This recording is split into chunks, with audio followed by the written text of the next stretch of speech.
kai kini singvini doe ko pusiting ni unji nang phan kai kini singvini doe ko pusiting ni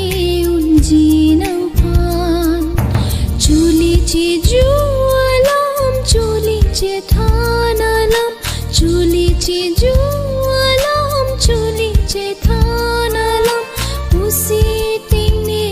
unji nang phan pusiting ni unji nang phan kai ki ni singvini doe ko pusiting ni unji nang phan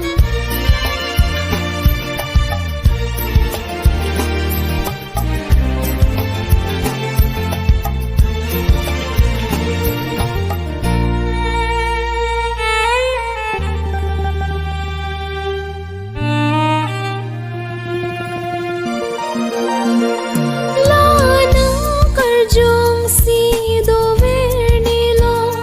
kai ki jo parni jo pada mang mun he mandam kang hon ni nang phan sing vi do dam e nang phan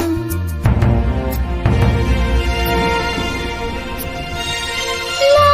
nang kar jong si do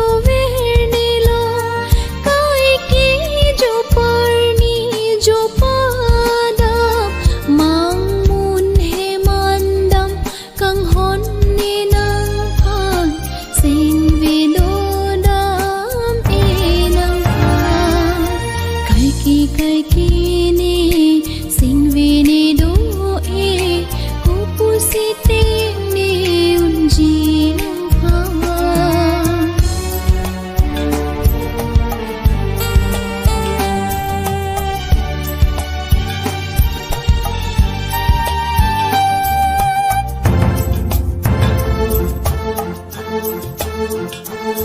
Thank you.